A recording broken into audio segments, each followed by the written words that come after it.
Hello, hello, hello, hello, hello, everyone. Welcome to another episode of Sree's daily global COVID-19 show. My name is Sree Sreenivasan. I'm the Marshall Loeb Visiting Professor of Digital Innovation at Stony Brook School of Journalism. Thank you so much for being here with us for show number 79 of our series of global conversations. It is my honor to convene this global discussion, and thank you for being here. We have been in lockdown in New York for 79 straight days, and we've done 79 straight episodes. And we couldn't have done it without the great support that you have given us from around the world. Many of you have said this is a lifeline for you. Some of you have said that this is an uplifting show, essential show. And I can tell you this is a lifeline for me. This is essential to me, and I am so grateful. Today, we have a very important conversation about what it's like to run for office during this pandemic. And we'll be talking to two New Yorkers who are running for different offices.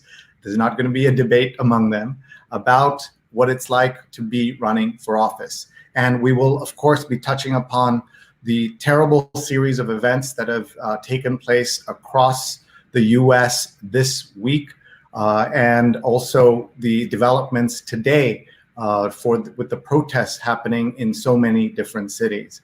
So we'll be talking to our guests. Let me tell you about them. Our guests are Zohran Mamdani, who is on Twitter. Zohran K. Mamdani is a candidate for New York's 36th Assembly District, and Eliza Orlins, who's a candidate for Manhattan District Attorney. She's at Eliza Orlins. A great opportunity for you to talk to both of them about life from a different angle on this show. We haven't done a lot of politics, but we're certainly going to get into that today.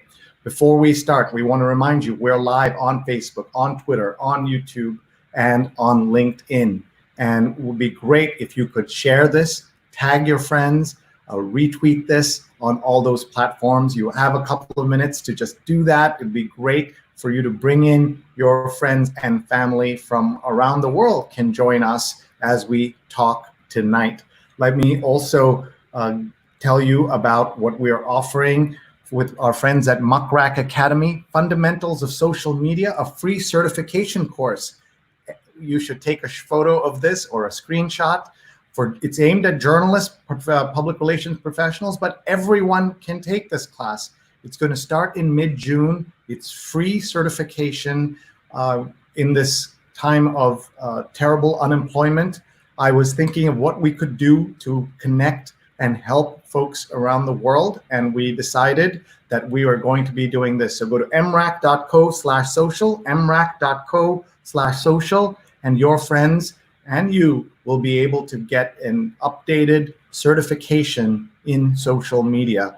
I know what it's like to lose a job, and I did that very publicly about 4 years ago, and I just can't imagine what it's like to have 30 million unemployed Americans, to have millions of others unemployed around the world. And one little thing that we can do is to raise everybody's social media game. We've had more than 3,000 people already sign up, and I hope you will sign up. Tag your friends. Please share this right now. mrac.co/social, mrac.co/social.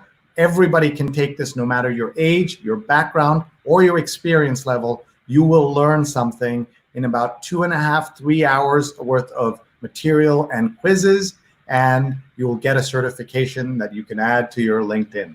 All right. Thank you all for joining us. If you're seeing this for the first time, my name is Sree Sreenivasan. I'm a professor at Stony Brook School of Journalism, and we convene this daily conversation to learn about different aspects of COVID-19. Today, our topic is around running for office. So let me bring our guests to you. They are going to be chatting about their work, what it's like to run for office, and also their views on all the horrors taking place in America today. Our guests are Zohran Mamdani and Eliza Orlins. So I'm going to bring them up in just a second. I'm giving them the 10-second warning, and they will be on camera right now. Hello. Hello. Hey. And that's Eliza, and that's Zohran. Thank you very much for being here. I start with a simple question to all our guests. How are you? How are you doing? How's your family during COVID-19? Let's start with Eliza. Thanks for having me. This is fun, and I really do think that this is how we're staying connected. I feel like I'm on looking at my screen, 12 hours a day and chatting with people. And even though I'm seeing them in 2 dimensions instead of 3, it's still really important to stay connected this way. I'm okay. It's been a pretty tough week. It's been really wild, and my heart hurts for what's going on in America, and it just reminds me why I'm in this fight. And I am, my family's okay. We're all separate, but we have family chats, more than we probably would, virtually, if things were normal. So in some ways, you're better connected maybe than you might have been kind of on a daily basis. But I know how difficult this is. And you're in Manhattan. You're in conference calls all day, right? Yep, I'm here in Manhattan, in the kind of center of the COVID pandemic here in the United States. At least New York has really been hit very hard, especially New York City. And I mean, listen, I'm super, super grateful and lucky that I have a roof over my head. I have a place to sleep. I have enough food. I'm fine. I have my health. And many, many people are not that lucky. So I am, my heart is with them. People who are really, really struggling right now. I know so many have experienced such deep losses. And I think this week, the COVID pandemic has almost taken a backseat to the systemic racism that we're seeing in America. And we will be discussing that in detail. So thank you very much, Eliza, for being with us. Let's go to Zohran and hear how he's doing and how his family is doing. Yes, thank you so much, Sree, for having me on the show. I'm thankfully doing well. As Eliza said, everything is relative in this moment, where we are dealing with the difficulty to both not only stay safe, but to stay sane. But there are so many around us. I live here in Astoria, which is where I'm running to represent the New York State Assembly. And I used to work in Jackson Heights, and I was only a couple blocks away from Elmhurst Hospital, which was in many ways the epicenter of the epicenter. And to think about the ways in which people have had their lives taken from them, and to think about the nurses and doctors who've had to work in the hospitals without the adequate protective equipment that they should have had in the first place, is to feel a sense of gratitude of what our struggles are in this moment. Last week was Eid. I observed Ramadan. I saw my parents from a social distance. We met in the park for Eid. And it was very difficult because so much of what these difficulties are in this pandemic is the sense of isolation, the sense of being separated from your neighbors and from your family and from your friends.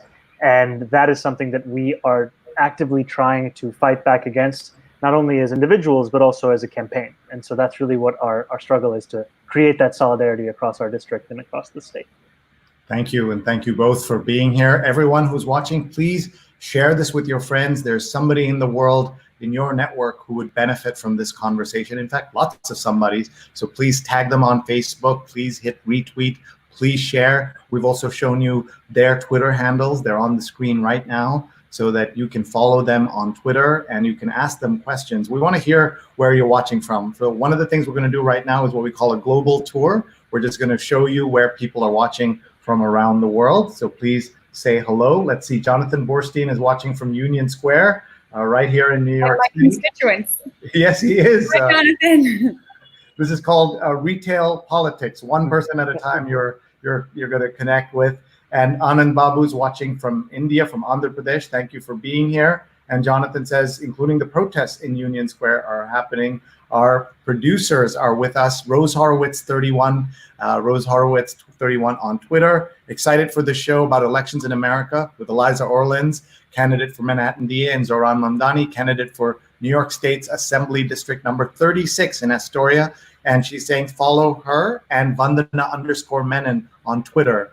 And we're using the hashtag Sree COVID-19 call. My dad is watching in India. Hi, Dad. Hi, Acha. He's watching in the state of Kerala in India. We love you. Much love to my mom and dad. And like Eliza, they're seeing a lot more of me than they would otherwise because they are joining every morning, morning for them, night for us here in India, or here in New York. And Courtney is watching from Tucson, Arizona, and is saying hi to my dad and to our guests.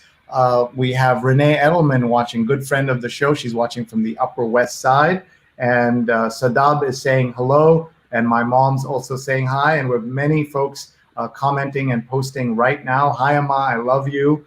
And this is a new way for us to keep in touch. So let's get right to it. And I want each of you to tell me about why you're running for office and what is the state of the election in your race. And then we will move on to talk about what's happening in Minnesota, in Washington, protests right here in New York, all of that. But let's talk about your race. So please go ahead, Eliza.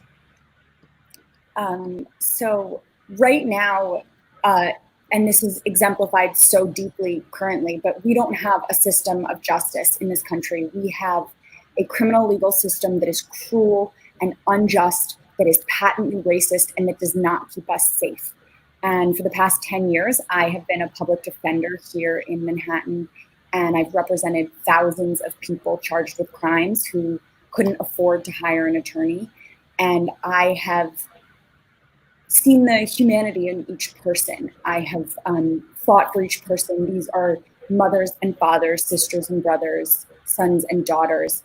And the current Manhattan District Attorney, Cy Vance, has perpetuated this lock them up, throw away the key mentality that doesn't keep us safe. If someone's locked up for just a matter of 3 months, 3 weeks, or even just 3 days, they're exponentially more likely to reoffend or get rearrested. And that the DA doesn't treat people as people.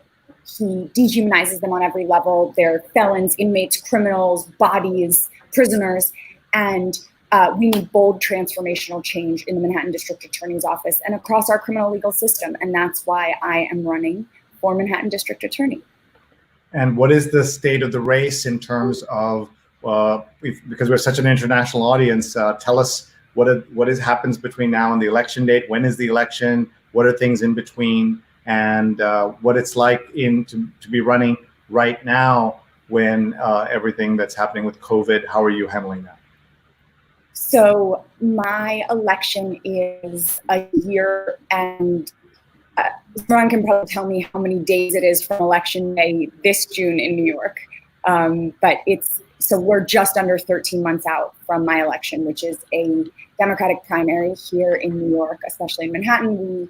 We tend to elect Democrats, and I'm challenging this entrenched establishment incumbent, Cy Vance, who has been a friend to the wealthy, the well-connected, the powerful, and I'm taking him on.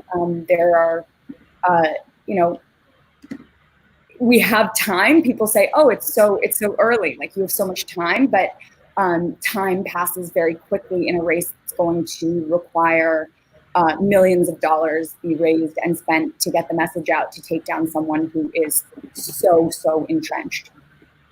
And even in today's world, money matters, even though so much is digital and social media. Is that correct? Yeah, unfortunately, it does. It matters, and that's this terrible part of politics. And as opposed to a federal race where if you want to donate to president or a different federal race in the United States, the maximum donation that one can give is $2,800, which in and of itself is a lot of money. But in my race, the maximum donation per individual donor is $35,000. So that means that someone like Cy Vance can raise money from really big donors, but there are other people in the who are potential challengers who can raise $35,000 checks from people, and we're doing it in a much more grassroots way. Why is that, by the way, that you're saying the limit is in $2,000-ish for president, but in your race it's 35,000? What is that? Listen, this is just another one of the systems that exists that perpetuates, maintaining the status quo.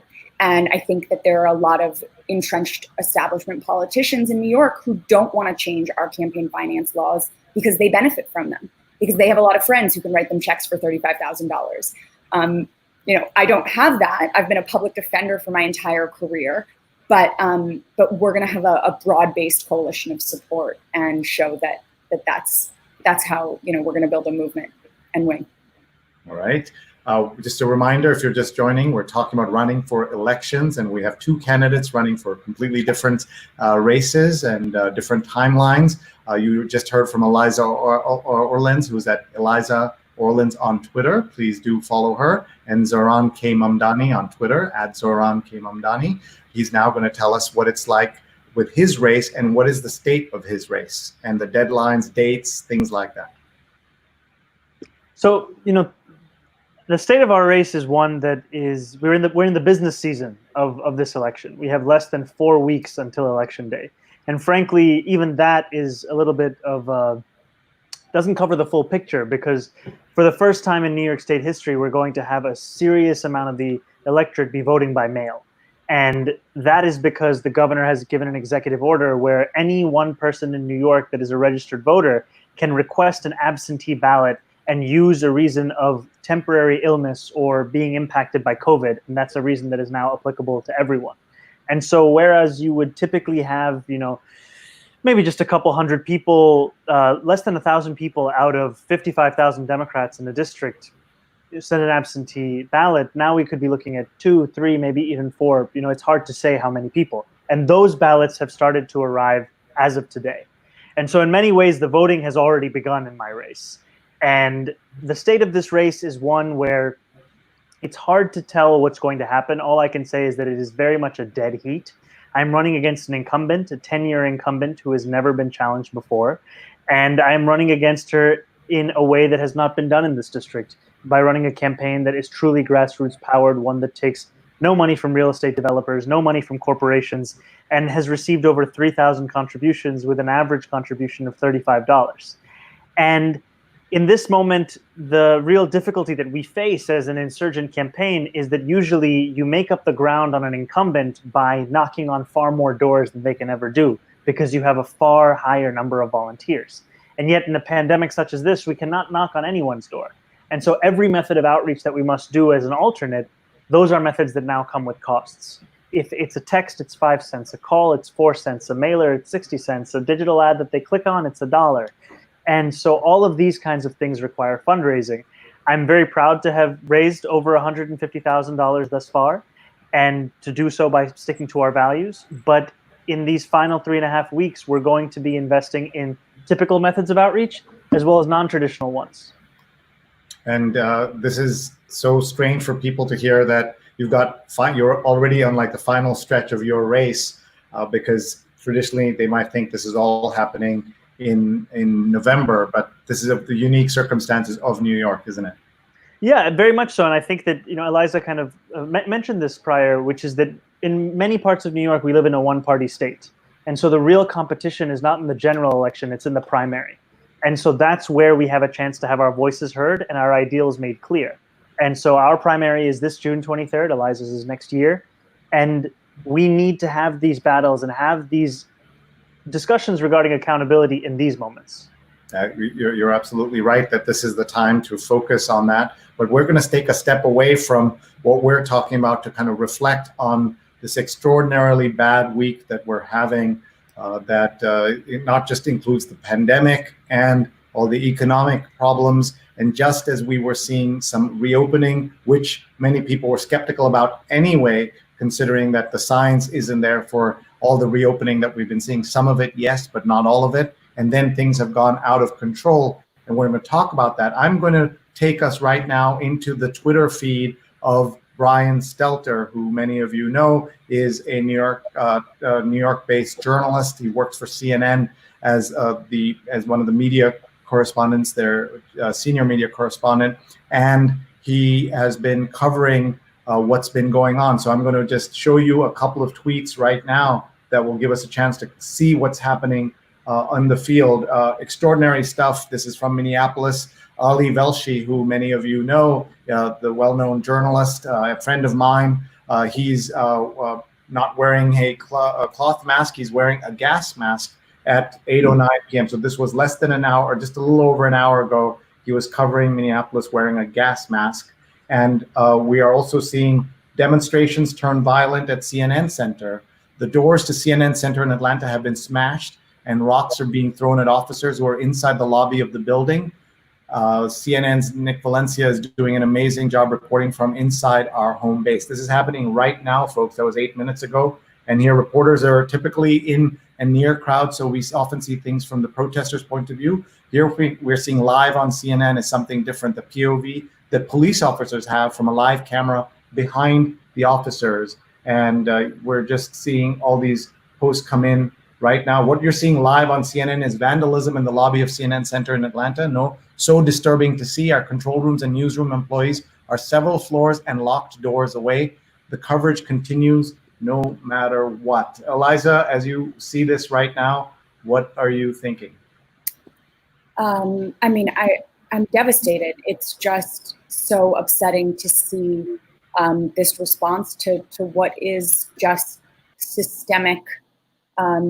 It's just systemic problems that we're facing, and we are dealing with just essentially tons of racist policing, which as a public defender, I have seen for over 10 years. And I mean, I just think that this is something that a lot of people don't even realize that you elect your district attorney, that this is a position that you vote for. I mean, people mostly know that you elect your assembly person, that you vote for people who legislate, but many people don't even realize that you elect your DA. And we're seeing, with the horrific, killing of George Floyd by a police officer, that the person who's making the decision as to whether or not that person gets prosecuted and what charges that get brought, that's the elected district attorney. That's Mike Freeman in Minneapolis. So, here in Manhattan, Cy Vance makes all those decisions. So whether or not a police officer gets prosecuted, whether a person gets prosecuted for,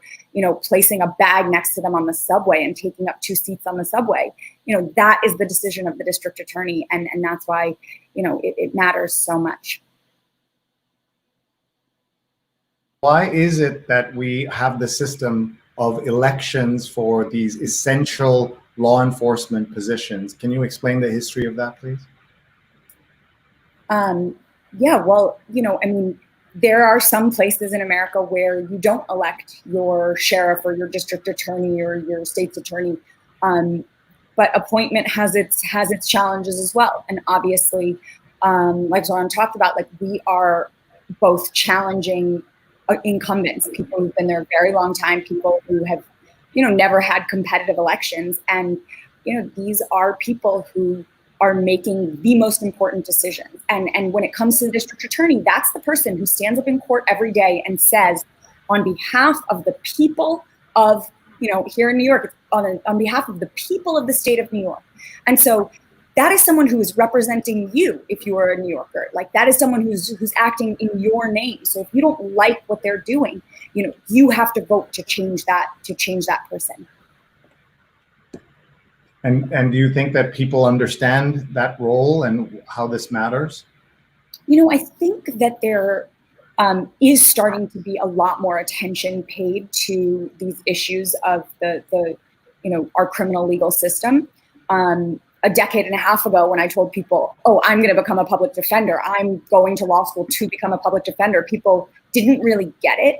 And now all of a sudden there is a ton more language around ending mass incarceration and decriminalizing poverty and the racism that exists structurally within our system. But, oftentimes I still think people misunderstand. And when they talk about our criminal justice system, they say it's broken. You've heard people probably say, oh, it's broken, the system is broken. But that implies that it's not functioning exactly as it was designed. And it is. Because the system is rigged in favor of the rich, the powerful, the well-connected, and predominantly the white, and against marginalized communities, against people of color, against LGBTQIA folks with disabilities, et cetera. And so the way the system operates is something that's so deeply ingrained that people don't even realize that this is the way it was designed to operate. And so I think that now we're starting to see people call it out. We're starting to see people say, oh, I care about changing my district attorney. I care about reforming our criminal legal system, which is great and very promising. Okay, we have some comments coming in. Let's bring them in. Anil Kalhan says, hello to Sree, Eliza, and Zohran. So excited to see a progressive public defender running for district attorney. And Professor Kalhan was with us a few days ago to talk about the immigration system and how it's broken, and was very enlightening to spend some time with him. Everyone, if you want to see my 79 other shows, please go into my YouTube account, youtube.com/SreeNet, and all of the shows are there. Please hit subscribe so you can keep up with everything we are talking about. Let's see. Neela says, you're right, to Anil. And Renee is saying hello. And Courtney says, yay, go Eliza. And Ashok is waking up in Kerala in India. And Courtney says, I voted by mail from Paris as a New York resident for 8 years. I've always been curious about the process, but now especially as it's growing. So Zohran, talk a little bit about what that process of that kind of mail-in voting, what that means. You said that now people can do it, but I know many of our audience members are confused, and President Trump has been saying that it's the subject of millions of people voting, voter fraud incidents and things like that that are not true. But explain some of that, please. Yes, so typically in New York State, you can request a ballot to vote absentee if you have what the state considers to be an eligible reason. So maybe it's a disability, maybe it's an illness, maybe you are out of the city or the state for a duration of time, which means that you missed the in-person election date. Now this year, it's being fundamentally changed because of the coronavirus pandemic. The state is giving people an opportunity to vote from the safety and comfort of their own home. Now, the issue is that initially the governor actually had an executive order which said that every registered voter would receive a ballot so that they could just vote from their home. Then soon after, he changed it so that he said every registered voter would receive an application for an absentee ballot, which is a massive difference. Now, over the past few weeks, our campaign has been making thousands of phone calls to voters across the district and has been asking voters, do you need assistance in requesting this absentee ballot request form? Because when the state sends it out, it comes only in certain languages, English, Spanish, Chinese, Bangla, but it doesn't come in Hindi, it doesn't come in Urdu, it doesn't come in Arabic, and all of the other languages that New Yorkers speak. And so for many people, we are their only conduit to getting that ballot and getting that information. And so we have been helping people request ballots. And initially, the Board of Elections in New York State said that they would send their first ballots on May 8th. I requested mine on the first day of eligibility, and I've yet to receive it. And a friend of mine only today received their ballot. And when we called the Board of Elections and they went through the names of people that had requested it, it did not reflect the hundreds of people that we had helped in requesting their ballot. So there is definitely some concern as to the readiness of this institution that is the Board of Elections in dealing with a absentee ballot request, a set of absentee ballot requests that are at a scale unforeseen in New York City history with regards to local politics. And so what does that mean for your race if people get the ballot or don't get the ballot? Well, I mean, it makes a big difference because our race is not only about winning on June 23rd, we also want to double the political participation of marginalized groups such as South Asian voters or Muslim voters. Obviously, there's an overlap. I am both South Asian and Muslim. Now, what I mean by marginalization is that we have close to 400,000 South Asians in New York City. We've never had a South Asian elected official at any level anywhere in New York City. We have close to 1 million Muslims in New York City, but we have just crumbs in terms of political representation, just one representative in each legislative chamber. And frankly, when you are trying to amplify the voices of people who have been ignored, it takes a lot to build that trust back up so that they will vote by absentee. And then if you have an institution like the Board of Elections that isn't quite transparent, it is hard to build that trust up. And this is something that people are paying close attention to. We have people watching from around the world. Please tell us where you're watching from. Tell us what you think of what's going on in America today and give us your feedback, please.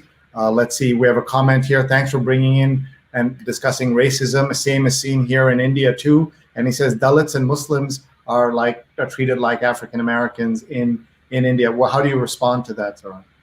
Well, I think it's very important to use a lens that looks at what is happening across the world and who is being oppressed and what the rationale is. Because I think that the commenter is pointing out something, which is that in too many societies, and Sree, for you and I, both societies that we consider to be part of our homes, we see people being systematically targeted by the state and being valued as second-class citizens in many ways. And I think that it is true of Muslims and Dalits in India. I think that it is true of Black people in this country. And I think that what we need to do is ensure that we use our voices both as individuals as well as members of collectives to call attention to that and to make clear what we can do to solve it. Now, I can get more into that later about the different kinds of approaches that we could take to deal with this kind of an issue. Reflect, if you can, with what's happening right now across this country. Yes, I think that in the country, we have the consequences of deep-seated white supremacy. So, for example, while it is very important for us to replace the district attorney that has been deliberating for way too many days on whether or not to charge this officer with murder, we also have to look into the reality that this white supremacy, this racism, is inhabiting far more seats of power than just that one district attorney's office. And frankly, we have to think very hard about policing and who is being policed and who are we policing for. And you think about the different kinds of places in America which are disproportionately whiter and wealthier, and what those residents' relationship is to their police versus the way in which the police operate in blacker and browner and poorer neighborhoods. For example, in many parts of New York, we are given this idea that, oh yes, we need to spend more than $5 billion on the NYPD because the NYPD provide a sense of safety. But if you go to the wealthiest neighborhoods in New York City, the safest neighborhoods in New York City, you do not feel a constant presence of those police officers. You do not feel them. And I would say that for many people, because you do not see them, you feel a sense of safety. The place where you feel the never-ending presence of these police officers is places where they can, quote unquote, higher in crime. And we see that the relationship between policing and the creation of safety is not a linear one that we have been sold for many years. And frankly, that the relationship between the funding of the police and the levels of crime are also not linear. For example, I think it was in 2015 that the city council voted to increase the budget of the NYPD by more than $1 billion, even though crime was at historic lows. And I think what this conversation should lead us to is questioning the reasoning behind such extensive funding of a police department, one that makes it one of the largest standing armies in the world, and pushing the notion that maybe we need to invest in a completely different set of categories that actually create safety. Categories like funding of social services, like funding of jobs, like funding of housing, things that are being dwarfed in the city budget with regards to police funding. Looking right now at the New York Times, so many things happening across the country at the same time, including as we're seeing scenes of violence. If you are watching CNN right now, I happen to be in a room where we don't have television. Otherwise, I would have been playing that for you to just try and catch up with what's happening. Here are some of the headlines. Minneapolis is under curfew as protests continue nationwide. And you can see several of the headlines here and things like this. Now, this is right outside CNN Center in Atlanta, a place that I've been multiple times. I have taught workshops there. I've spent time. I have so many friends. What will happen with something like this, Eliza, is that the protests are going to give the folks who say we don't have enough of a standing army in these cities, we aren't militarized enough in the police, more ammunition, so to speak, will it not? I mean, I think what Zohran says is exactly correct, because what we see is that the increase in levels of crime is where we have the most police. So, the example I mentioned before about the subway, I represented a man who was leaving work. He worked as an assistant manager at a grocery store. He closed up the shop one night. He'd worked at the same grocery store in Lower Manhattan for decades. And he was bringing groceries home to his family. He got on the subway, he put his bags next to him, and he was preparing for his long ride home. And then in a certain neighborhood, I know we're speaking to a lot of people, so for folks in New York, I think it was the 125th Street stop, two NYPD officers got on the train, they grabbed his groceries, dumped them to the ground, and placed him in handcuffs and took him to jail for the night for taking up 2 seats on the train. It's literally a crime to occupy multiple seats on a transit facility. But if the only people being arrested for these crimes that are on the books, but really it stems back to what we call broken windows policing, it's just people of color. It's people of color, low-income folks, people in certain neighborhoods who are getting arrested based on the color of their skin and the neighborhood in which they live. And that does not make us safer. And I think, Zohran put it great when he said, we're sold this false choice, this false narrative between public safety and incarceration or this punitive criminal legal system. And we're sold this choice and told the way we keep you safe is by locking people up. And that's actually not true. The data simply doesn't bear that out. I mean, when we lock people up, even just for a brief period, we make it exponentially more likely that that person will get rearrested or reoffend. And I think that people think so little about the consequences of even what an arrest can do to someone's life. 24 hours in jail, you can lose your job, your home. You can lose, your children to foster care if you're a single parent. Like someone's entire life is upended and destabilized just based on these arrests. And so the idea that then we should be spending more on policing and putting more cops in the subways is just totally misguided. And do you think that people understand that? I don't know. Folks like us are speaking out about it as best we can. We're trying to get that message across. And I think, there's certainly pushback because of this ingrained way of thinking about things. But I think that, there are folks out there working really hard to change the narrative. And I'm so grateful for both of you. And Sree, can I? Yes, please. I'm so sorry. I just wanted to jump in about one thing, which is that, when I first saw the photo of George Floyd's face being held down by the police officer's knee, one of the other takeaways from that horrific photo and that horrific example of police violence is also the accompanying officer, who is an Asian American officer.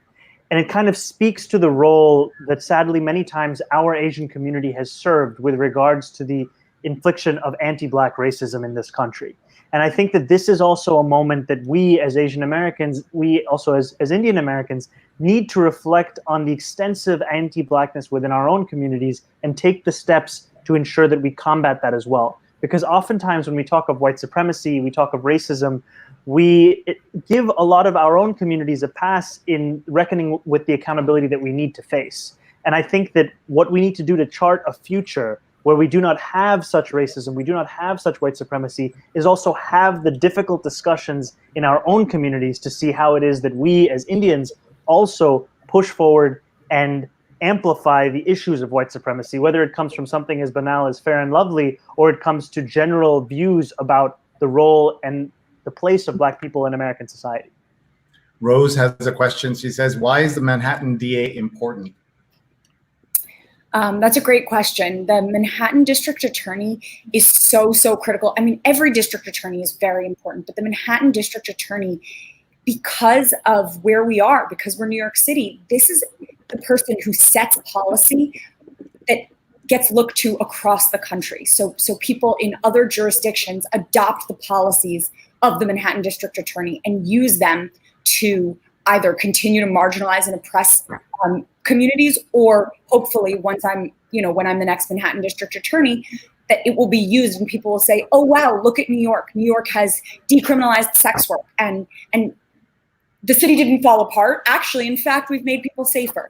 We've protected our vulnerable communities while continuing to prosecute trafficking and, things that do put people in danger, but decriminalize consensual sex work, and therefore our communities are safer. And so the Manhattan District Attorney has such broad influence over criminal justice policies across America, and makes all of the prosecuting decisions within New York. And it's critical, especially given the decisions the current Manhattan DA Cy Vance has made on who to prosecute and who not to prosecute. And I think that those decisions have had massive repercussions for both our city and our country. Thank you. We have lots of comments coming in. We have a few minutes left with both our guests. Everyone, please tag your friends and please post your questions so we can try to get to them. We have many questions that are coming in to understand what is happening in the elections in terms of digital technology. That we've seen what Facebook and other platforms, the role that they play in all of this. And on there's a specific question, how technology like digital media is going to make a difference in this election. So let's start with Zohran, and then we'll go to Eliza. I think it's going to make all the difference, and that's I'm not very excited about that. But the sad reality is that Facebook has a serious hold over the kind of digital outreach operation that campaigns need to implement in a time like this. If you look at Alexandria Ocasio-Cortez, Congresswoman Ocasio-Cortez's run for office in 2018, she spent over half of the money that she raised on Facebook ads. And that speaks to the changing nature of how campaigns work today.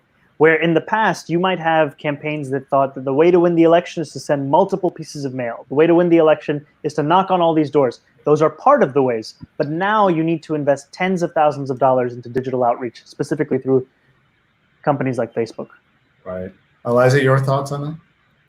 I agree. I mean, it's the unfortunate reality that we're dealing with, especially given how expensive it is to place Facebook advertisements, but that is how you reach people, and especially now, given that everyone is at home in New York.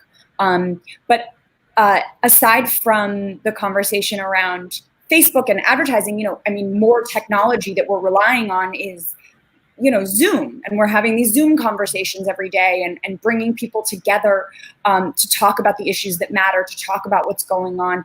There's a chance that we wouldn't even be doing this, but for the pandemic. And so I think that technology in a broader sense is going to play a much more major role. And certainly door knocking may not exist anymore. If someone came to knock on my door to talk to me about their run for office, I would be like, what are you doing here? Because right now we are still having pretty high infection rates. So I think just technology in general is going to play a really big role. All right, let's see a couple of the comments that have come in. Courtney's tagging Arthur and says, check out Eliza Orlins, great stand on the injustice of minorities getting jailed. And Sharon says, watching from Harlem, can't wait to hear you with Weill Cornell. Prasad is saying that Donald Trump will win the election I guess he means 2020. For a lot of Democrats, let me ask Zohran this, who think that there is no way that Donald Trump will win after the mismanagement of so many things, especially this pandemic, and spreading lies and everything else, that he may win, or there's a good chance he'll win. Some people think that Joe Biden has this for sure, but I say to people that Donald Trump could win. What do you say? I say that it is hardly a conclusive moment right now. I don't think that we can write off Trump's chances of winning, and I think that that's terrifying. But I think if we do so, we start to live in a world of make-believe, which doesn't recognize why he won in the first place.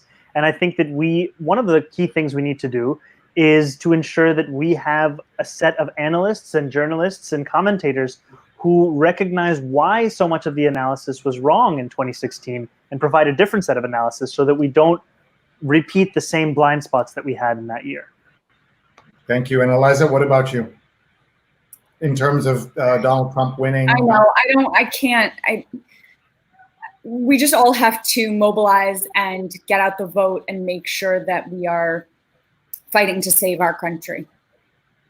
And that's certainly what we want to do, and make sure that everyone who's watching participates in the electoral system, right? You remember when Barack Obama said, he had the tweet with one word, vote, right? Like that's really important for people to participate in the American system. If you'll both stick around for a few more minutes, we have a special guest who's joining us to talk about something we're working on tomorrow. But before that, we want to tell you about a show we're doing tomorrow night.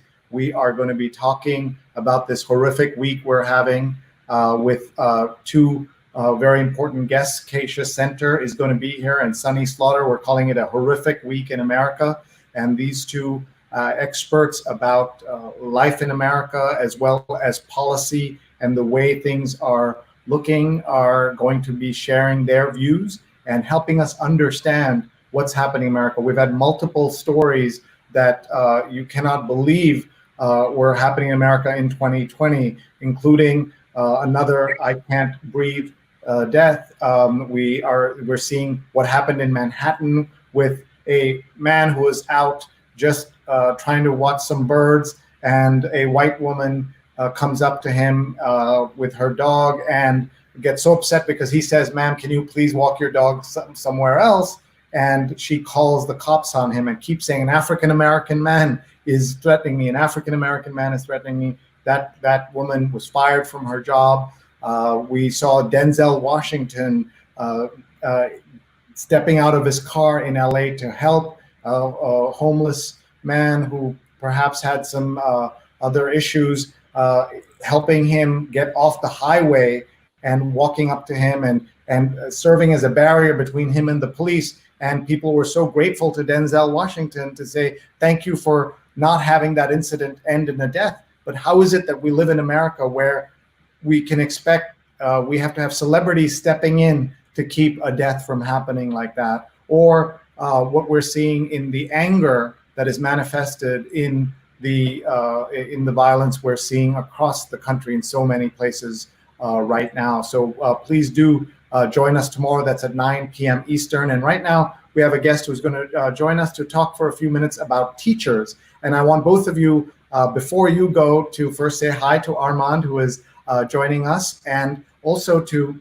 give you a chance to reflect on the importance of teachers. We do a lot about doctors on the show. In 79 days, we've had more than 25 doctors speak to us, but it will give you both a chance to talk to Armand and tell him about the value of teachers in today's community. So here is Armand. Hi, Armand. Hi, Sree. How are you? Tell us where you're calling in from. I'm from Moncton, New Brunswick, on the east coast of Canada, so in the Atlantic time zone. It's about 11 o'clock at night right now. Yeah, we think of us in the East Coast as being sort of the most Eastern, but there is a whole other time zone, the Atlantic time zone, and Armand is in that and has joined us. He's here to tell us about the T4 conference, T4.education. Everybody should check it out. Tomorrow, the world's largest gathering of teachers is happening, and my Digimentors team is working with Armand and others to bring together, I think you'll give us the latest numbers, Armand. More than 50,000 teachers are going to be gathering. So before I spend some time with Armand, I'm going to just have each of our guests reflect a little bit on the value of teachers in both their lives and what is happening in America today. I think because of the pandemic, there's newfound love and respect for teachers, doctors, healthcare workers, grocery store clerks, delivery men and women. So we're going to have them each reflect on that. And then I'm also going to show you their website so you can see how they're telling their digital stories. And then we'll say goodbye to them and we'll come to you, Armand. Is that okay? Sounds good. Okay, so let's go first to Eliza. Eliza, reflect on teachers, please. Well, my sister is a teacher. She is a elementary special education teacher in Baltimore County Public Schools in Maryland. And I mean, teachers are heroes. They are absolutely heroes. They are incredible. I don't know how they do it. I think they should be paid so much more than they are paid.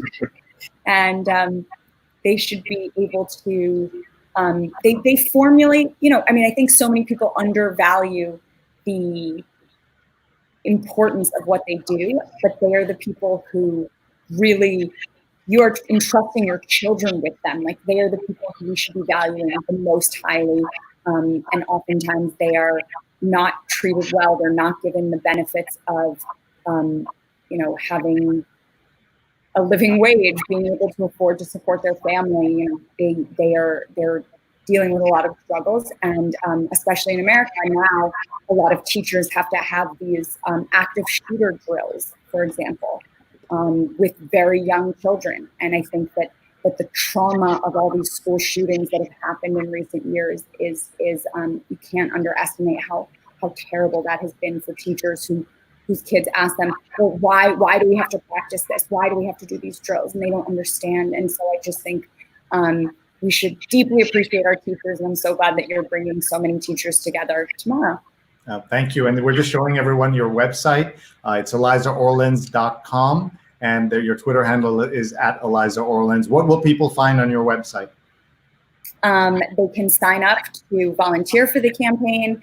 Now that we are doing a remote operation, we would love everyone's participation from no matter where you are. We can have people volunteer from anywhere. We can help people find out, see, we've been doing a lot of press lately, talking about what's been going on in America. We're talking about the situation in Central Park and how they're really all two different sets of rules in our legal system. And white Americans live every day with the privilege of knowing that if they call 911, they can get help. And for poor people, for people of color, that is, that it presents a different danger. And I think that that we are seeing how weaponized that has become and how difficult things are. And it's our duty to speak out and to fight back, and would love everyone's support.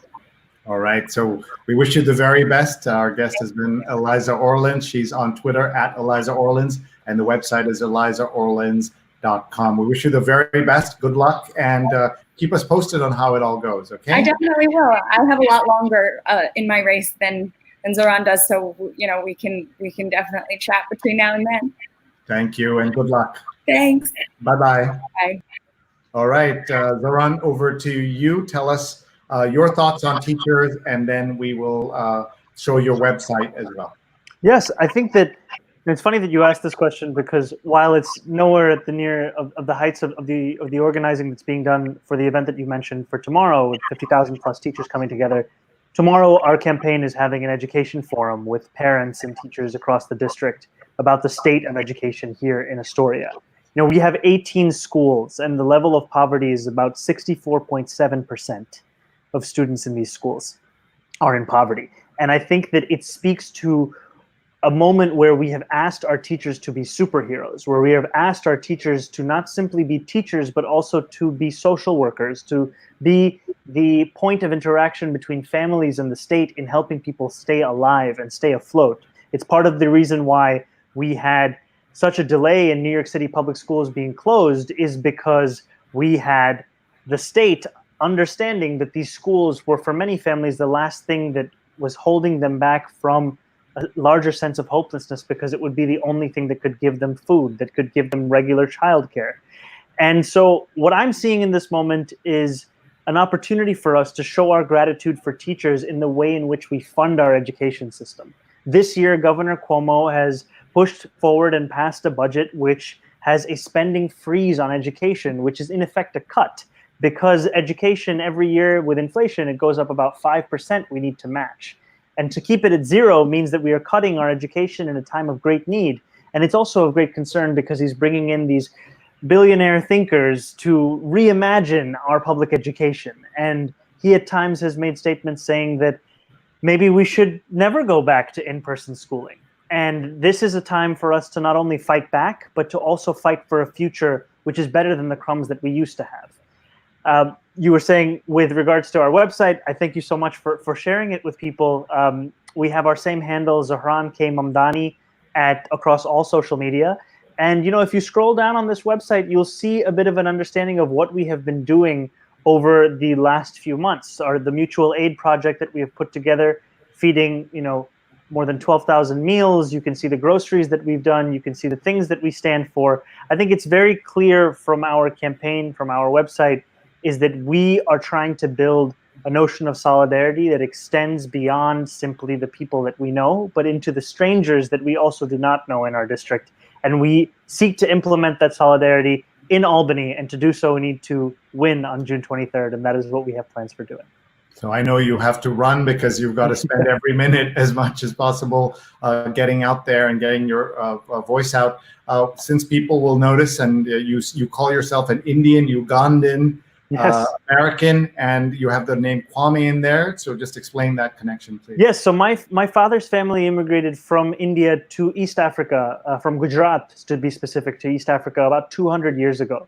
And so I was born in Kampala, Uganda. That is my home, as well as New York. And it is a place that much of my family still is.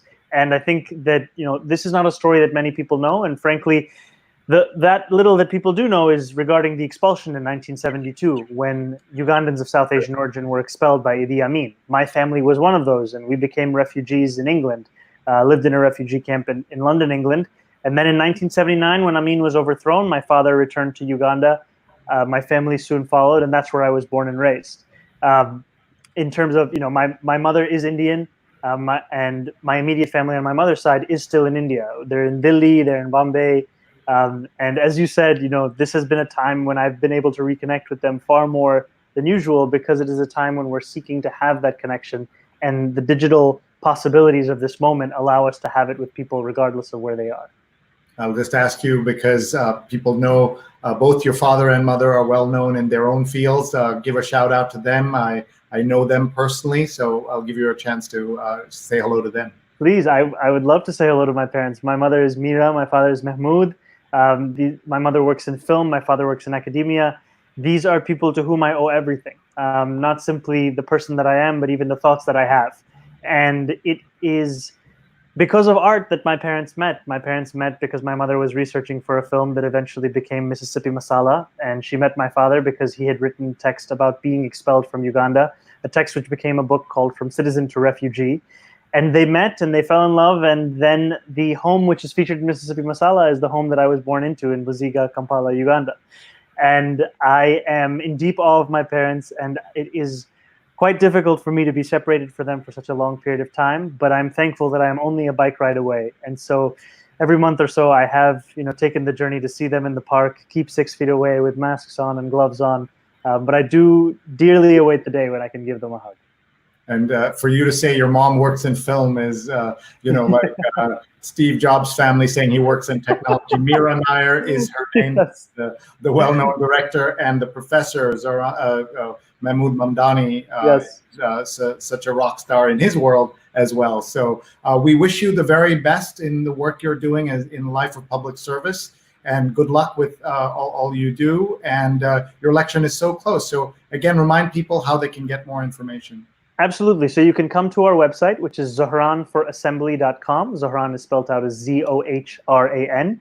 You can visit us on any social media platform, be it Instagram, Facebook, or Twitter, and you can find us at Zohran K. Mamdani. Frankly, if you search Zohran on any of these things, you will find me, because there are not that many people with this name, and we are tweeting a lot every day. And additionally, you can start to vote right now. If you've received your absentee ballot, you can cast your vote. Otherwise, there's early voting from June 13th to June 21st. There's voting in person on June 23rd. And I implore everyone who is listening to this, if you do not live in my district, if you live somewhere else, to look at what is going on in your local politics. Because for far too long, local politicians have not faced the accountability that they need to face. And as a result of that, we have not seen the results that we need to see in our neighborhoods and in our boroughs and cities and states. And that can change when we get involved. And that is what we are seeking to do, to bring in people who've been left out of this process. And I ask all of you, wherever you are listening from, that it is very important to do the same, because whether they are a district attorney in Minnesota or they are an assembly person in Astoria, there are too many people who are getting by without any sense of accountability, and it is time to change that. All right. We wish you the very best. Mark Lee is watching in Durham, and he says, that's a major understatement, he says, of your mother. I'm a big fan. All right. We'll say goodbye now to Zohran. Good luck, and keep us posted, since it's all going to happen very soon. I'm going to bring back onto the screen our friend Armand, who is going to talk about our big teacher conference tomorrow. Bye, Zohran. Bye-bye. All right. Let's have Armand tell us about the big conference. You are listening and watching, I think, on TV, all the horrors that are happening in America right now. You Canadians, as you watch America, this is yet another example, at least from our point of view. You folks are just the better North Americans, aren't you? We're the little brother. Whenever the elephant moves, and that's what we often call the U.S., right? The little mice will feel the rumbles of it. So we are following the news closely in the U.S. We're following what's happening with the response to COVID-19. We're following what's happening to George Floyd, obviously. That needs to stop. Policy needs to change. Our leaders need to do better. The conversation needs to be better. So we're obviously following it from afar, and it connects to me. New York's 10 hours away, right? I've gone to New York often for vacation, and it is the city that doesn't sleep, and it's close to my heart. So yeah, we do follow the news quite closely. All right. So we have a few minutes with you. Armand, we want people to know about this big conference that you are organizing, and I'm helping with our production of this. You're going to reveal the number. The last public number I saw was 65,000 teachers are gathering. You're going to give us an update and tell us how people can still register and get involved. And people should know that Armand was recognized globally as one of the world's best teachers. He was a finalist for this big award, the Global Teacher Prize. And tell us about what this conference is. It's called T4.education. T4, the number 4 education. People can go right now and register there and participate. What's going to happen tomorrow with this conference? So yeah, thank you, Sree. I appreciate the time to be able to chat about it. So it came about 4 weeks ago. We're 3 of us that co-founded it, a senator in Argentina and a friend of ours, Vikas, from London.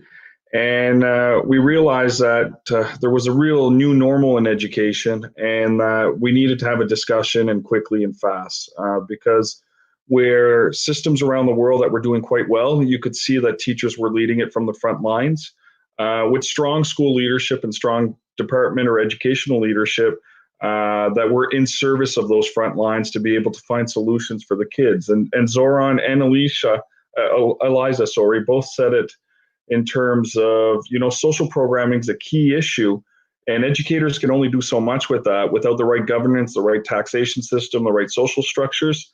They can't do much about that, but they can do a lot from the classroom's perspective. So T4 came about with these 4 topics that we were seeing were really coming to the forefront.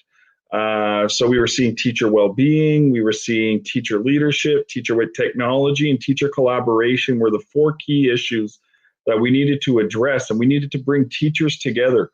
Most conferences on education globally have policymakers, ministers of education, maybe superintendents, directors. Every now and again, you'll have principals, but it's very rare that it's led by teachers for teachers trying to drive the change that needs to happen. So this one is going to be a massive brainstorm of, right now we have 65,000 plus teachers around the world, and I know the number is jumping, and it is the largest ever online education conference. So we're quite excited about it, and we have over, I think it's now 75 countries that are participating. So what's interesting with that is that every system is vastly different, and they're funded differently, but teaching as a profession is quite similar. At the foundation level, it is very similar. You need to build relationships with your communities, you need to build relationships with your students, and you need to connect with them to be able to deliver a curricula, but also try to develop the whole child. And that's similar across the board. So I think we're going to be able to share a lot of things tomorrow. And we will give that website, www.t4.education. And a lot of people don't even know there's a .education top-level domain, so that's pretty cool. But what we want to make sure everybody hears is that this conference didn't exist 4 weeks ago. Around April 24th, the 3 of you got together, and then we chatted. And the only question Vikas and you asked me was, "Can we do this in the tech way?" And we said, "Yes, we can." And so my team, I'm so proud of them, are delivering on this promise of building out the world's largest conference. We're doing that tomorrow. It's all day tomorrow, U.S. time, about 8 to 1 a.m. Eastern. Sorry, 8 p.m. to 1 p.m. Eastern tomorrow. That's Saturday. And our company, Digimentors, is doing the work to make that happen. We're very proud of this, and we're very proud of you, Armand, as a teacher, stepping up. This is a time of great crisis, and this is when people step up and make a difference, and we salute you for that. So tell us why, if we know any teachers in the world, we should be telling them about that right now via WhatsApp, text, Twitter, email. They can still sign up for this conference on Saturday. Yeah, you can still sign up. And the reason why is because there's so much uncertainty right now. And you're looking at distance learning, but really what we're doing is crisis learning at the moment. Once the pandemic moves forward and once we find a vaccination and so on, you're now going to have a new normal in education, and teachers need to be informed. Teachers need to be aware of what's going to happen. We have vast economic, influx of money around the world to save our businesses, save our economy, and rightfully so. But what we don't need to happen is coming out of COVID-19 is austerity measures hitting education, which is partly what's going to happen. Zohran talked a bit about it with Mr. Cuomo when he's talking about bringing in billionaires to come in and rethink education. Why not have teachers rethink education? They're the professionals. So why not have educations on those front lines? Why not have teachers on those front lines? Why not have teachers find the solutions? And the school structure, as it's removed, we've noticed that it's equity issues, it's social programs, it's the connectiveness of communities. It needs to stay. That would be a big mistake to remove that and then to go the tech way of going it online. So synchronous, asynchronous, and we're seeing mental health issues on the rise. So this conference is going to give us the opportunity to really look at where do we want to go as educators and what do we need to have happen. And one of it is obviously having access to internet. So bandwidth is a major issue, right? And equity. There's about 800 million students around the world that don't have access to bandwidth or hardware or software. So distance learning online is not happening. So they end up with radio, television, and then the equity gap keeps on growing. And that's part of the issue in the US right now, from what I'm following in Canada, is there's a massive equity gap that needs to be resolved and quickly. Otherwise, you're going to be in a in a huge problems. Yeah, absolutely. Our friend Jonathan Borstein says, for a very different view of the US, read the Globe and Mail, the Toronto Globe and Mail, which is the big national paper of Canada. Armand, I've never mentioned this to you, but I used to be an intern for the Globe and Mail in New York. And it was very interesting to kind of see the perspective from Canada. I also do a lot of work with the National Ballet of Canada. So we love Canadians, we love Canada, but you are not exempt from issues of right-wing trolling, issues of racism, issues of how Indigenous people are treated. So life isn't perfect in Canada, but it is certainly better than it is here. And where you are, even further east in where you're living, so many different issues are things that you're facing and you're covering. So we are very grateful to you. We want everyone to know about the conference tomorrow, T4.education. You're meeting one of the co-founders. Armand, tell us also the social handle so that people can follow you. Yeah, so on Twitter, it's at Doucet, Doucet, Armand, Armand. Armand Doucet. Please follow him on Twitter at Doucet. And we want to thank you and wish you the very best. We know you got to get up early. I think the first call time is something like 6 a.m. Eastern, 5 a.m. Eastern for us. And the show starts at 8 a.m. Eastern, but that means you got to get up early, get some sleep. Thank you very much, and congratulations on what you've put together. Thank you, Sree. I really appreciate it. And without you guys, we wouldn't have been able to do it. It's a free conference. We wanted it to be free. We wanted it to be accessible to everybody. So we really appreciate you guys backing us up on this. Yeah, thank you very much. And we'll say goodbye and good luck for tomorrow. Bye-bye. Folks, we're going to wrap up the show. We've had so much going on today. And we're so grateful to everybody for being here with us and watching with us. Thank you for your support. We want to tell you about a very important show tomorrow that we're having, a horrific week in America. We're going to have 2 experts join us and talk about what's happening and share their thoughts on what's going on. Keisha Center is going to be here. Sunny Slaughter is going to be here. Please join me 9 p.m. Eastern in New York. That's where I'll be. And we want to hear from all of you during this crisis. So please join us tomorrow, 9 p.m. Eastern, as we see what are the results of this very horrible week.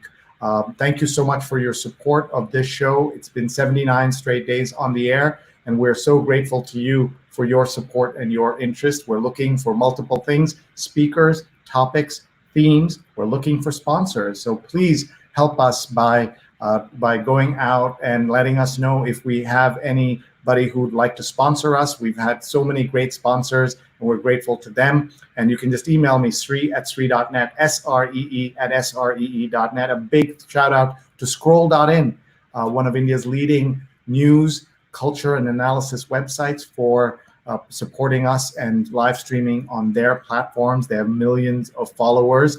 And we also want to remind you of this contribution we're making to the world, Muckrack Academy, Fundamentals of Social Media, free certification course for everyone. 3,000 people have signed up. We're so grateful.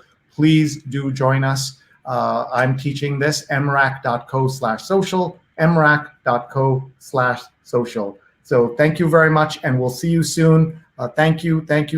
Please subscribe to my YouTube channel. That's the best way to see all our archived episodes. Sreenet, youtube.com/Sreenet. Please go there right now and please hit subscribe. Bye.